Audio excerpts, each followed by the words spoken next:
Hi Daniela, it's Dr. Quartuccio. I wanted to provide you with a summary of the corrections that you need to make to your learning contract. Once you make these corrections, you may forward the corrected learning contract to your preceptor, but you will also need to upload your revision to the Dropbox as well. So let me go through the areas that need to be revised. All right, the first one, you're going to identify the patients most in need of clarification. You note on the first day that you're going to interview patients. Prior to doing that, you must contact management and obtain permission to interview any patients or staff for the second one. So what you're going to do for the first one is to obtain that permission.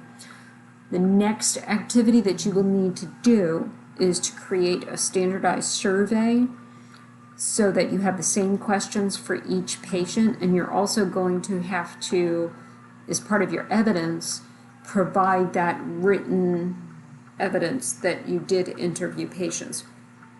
So I have down here, these are the two steps that will go in before here, and then you need to write your evidence for those two steps.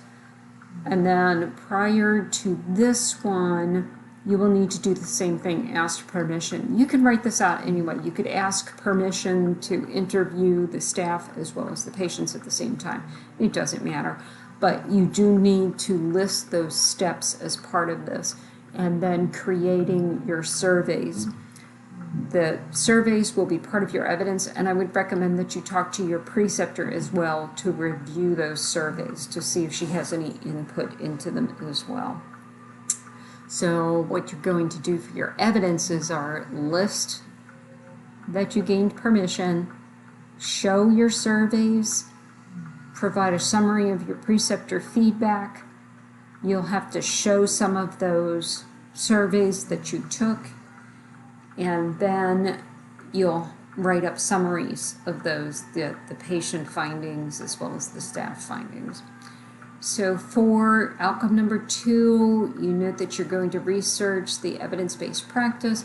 So you've got this as the first one, and if that's going to be your first one, then you have to provide a summary of those evidence-based articles.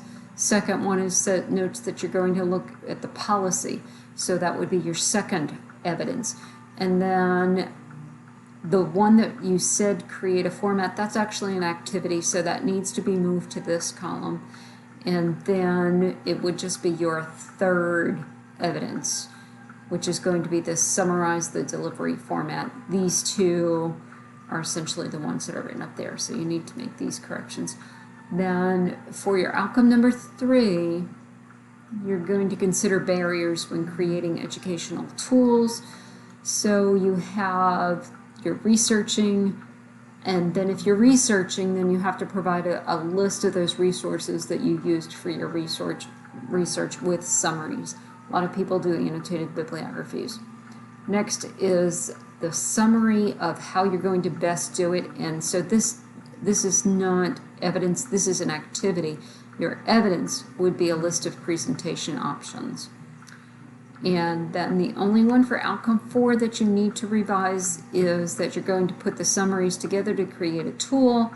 You're creating the tool, which is your evidence, and then you note that you're going to present the draft to your preceptor, so the evidence would be a summary of the preceptor feedback.